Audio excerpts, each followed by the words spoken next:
das regiões do Brasil, o Sul foi a mais disputada. Os gaúchos se acostumaram a participar de duros combates contra os países vizinhos.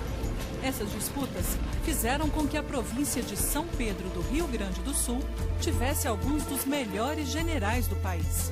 Mas também destruíram a economia local, que sofria com os altos impostos cobrados pela coroa.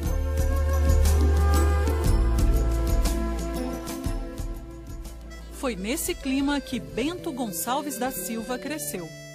10º filho de um fazendeiro português e uma gaúcha, Bento nasceu em 1788, na cidade de Bom Jesus do Triunfo. Entre 1811 e 1828, lutou 3 guerras, onde hoje é o Uruguai. No final desse período, já era tenente-coronel do Exército. Ele teve uma participação fundamental nas Guerras do Prata e foi...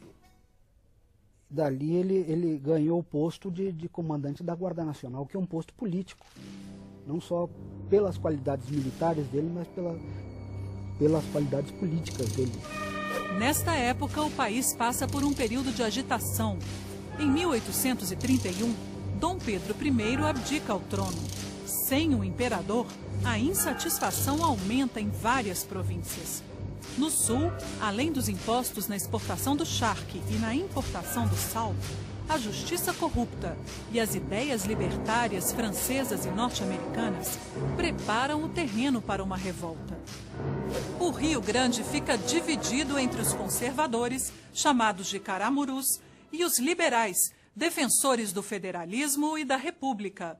Esses liberais ficaram conhecidos como farrapos, por causa das roupas que vestiam. Em 18 de setembro de 1835, Bento Gonçalves comanda a tomada de Porto Alegre. Em poucos dias, a revolta se alastra por todo o Rio Grande e os inimigos dos liberais fogem da província. Com a vitória, Bento escreve ao regente Diogo Feijó, exigindo a nomeação de um governante da confiança dos farrapos. Feijó nomeia um gaúcho para a presidência da província. Mas os adeptos da República não aceitam o nome indicado e querem continuar a luta. Bento Gonçalves fica do lado dos republicanos e a província mergulha em uma guerra civil. Com a ajuda de alguns comandantes gaúchos, as forças imperiais conseguem retomar Porto Alegre.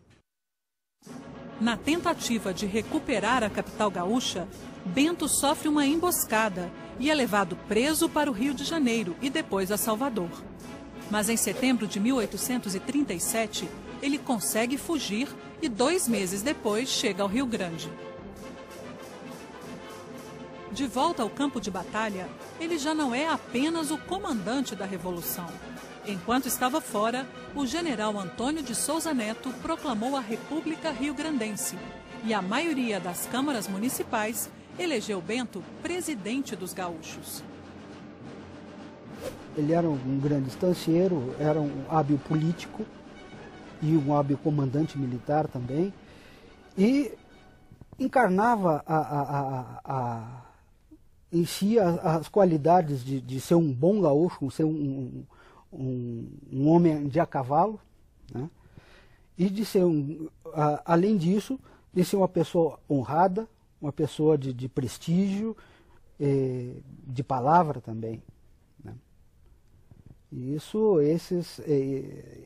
esses atributos, claro, quem não quer que o nosso herói seja uma pessoa assim, né? Ele toma posse e no ano seguinte lança um manifesto no qual defende que os gaúchos não são separatistas, mas sim republicanos. Por isso, poderiam formar uma federação com as demais províncias que conquistassem a independência. Em 1839, a Revolução chega a Santa Catarina. A Câmara Municipal de Laguna funda a República Juliana. A participação catarinense na guerra dura pouco, mas mostra que o objetivo dos gaúchos é espalhar a Revolução. Depois de 5 anos de guerra, republicanos e monarquistas estão cansados e tentam dialogar. Mas as autoridades imperiais querem a rendição pura e simples dos rebeldes e a luta continua. No ano de 1842, Bento Gonçalves convoca uma Assembleia Constituinte. Na ocasião, ele presta contas de seu governo. Em poucos anos, as exportações de charque e couro triplicaram. Uma nova eleição acontece e Bento é reeleito presidente. Mas conflitos internos e acusações entre os rebeldes fazem Bento renunciar à presidência e deixar o comando do exército Farroupilha. Com isso, o general e fazendeiro Davi Canabarro assume a direção dos gaúchos no conflito. Para tentar pôr fim à guerra, Dom Pedro II envia ao Rio Grande do Sul o general Luiz Alves de Lima e Silva, o Barão de Caxias.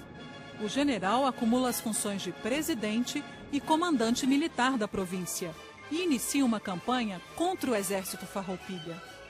O Caxias, ele teve o grande papel dele foi justamente porque ele era um militar brilhante, ele não era um grande comandante. Ele era um militar com uma visão política e diplomática tremenda.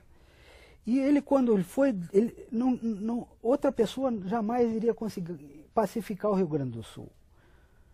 Talvez até conseguisse, mas não com a versatilidade, com a visão que ele teve, com a firmeza que ele teve e com a rapidez que ele conseguiu isso também. Após uma série de batalhas, os rebeldes sofrem duras derrotas e Caxias procura Bento Gonçalves para negociar a paz. Bento não é mais presidente, mas continua o líder dos gaúchos. Ele percebe que o fim da guerra era inevitável. Ele recomenda a Canabarro que aceite os termos do barão. No dia 25 de fevereiro de 1845, termina a Guerra dos Farrapos. Pelo acordo, o Império assumiria a dívida dos republicanos, os oficiais do exército Farroupilha continuariam com as mesmas patentes no exército brasileiro e os prisioneiros seriam anistiados. O barão promete ainda que os farrapos indicariam o próximo presidente da província. A elite rio-grandense, que foi quem promoveu a Revolução Farroupilha, com essa paz honrosa de Ponche Verde, ela conseguiu o que queria, ou seja, manter as suas terras, manter o seu prestígio, e isso foi fundamental para a pacificação da província. E não se aboliu a escravatura, mas se deu alforria aos escravos que tinham lutado na guerra. Mas não se mexia na estrutura fundiária e na estrutura social do Rio Grande do Sul. Isso não foi mexido. Bento Gonçalves não pode comparecer à pacificação. O ex-presidente gastou quase todo o patrimônio com a guerra, estava cansado e com a saúde abalada.